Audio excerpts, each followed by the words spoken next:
Как помочь аграриям Чувашии развивать хозяйство и искать рынки сбыта продукции? Этим вопросом озаботились республиканские власти. Специально для поддержки местных товаропроизводителей в Чебоксарах помимо сезонных ярмарок открываются торговые точки, в которых сельчане смогут напрямую реализовывать плоды своего труда.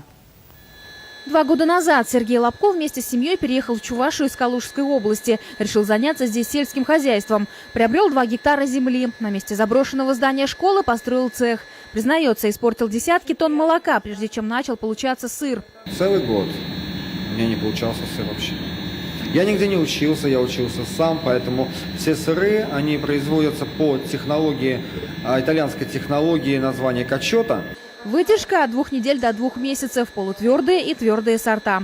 Все сыры у Сергея авторские, с добавками из паприки, пажитника, грецкого ореха. Начинается изготовление сыров именно с этого агрегата. Называется сыроварка-пастеризатор. Сюда загружается молоко 300 литров, молоко пастеризуется до 68 градусов, затем охлаждается. И с этим сырьем работает сыровар. Дальнейший процесс происходит вручную. Сливается сыворотка, добавляется фермент, формируются сыры. Фермер экспериментирует с разными составами. Этот сыр вымачивается в вине, и зреет он тоже в вине.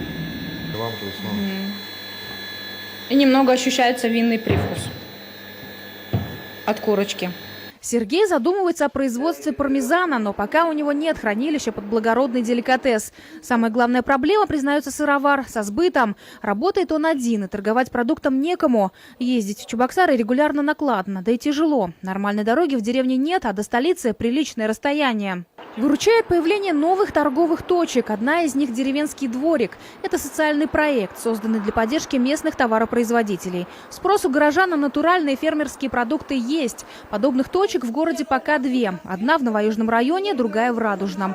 16 фермеров со всей республики поставляют сюда свои продукты. Из Батаревского района, к примеру, везут колбасу из конины, из Ядринского – сыры. Также есть молочная продукция, мясные полуфабрикаты, хлеб, мед, масло, чай из местных трав. Но далеко не каждое хозяйство может пройти отбор. Главное условие – качество продукции. Наши поставщики проходят тщательный отбор. Прежде чем поставить свою продукцию в нашу сеть, мы устраиваем выездные мероприятия с выездом на место, где ознакомливаемся с условиями, с порядком, с технологией.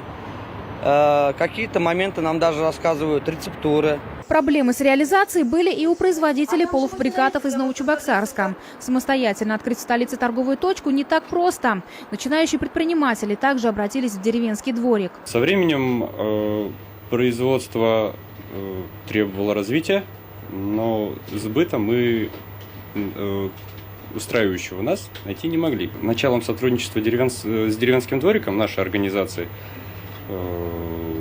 объемы производства нашей продукции увеличились. Если есть где сбывать продукцию, фермерам и работать гораздо спокойнее. Появляются возможности объемы увеличить и ассортимент расширить.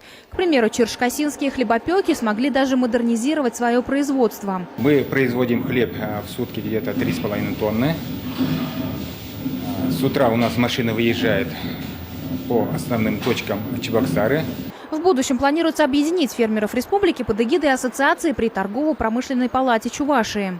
В эту ассоциацию будут входить, получается, фермеры нашей республики, которые заинтересованы в развитии, те фермеры, которые действительно любят свое дело.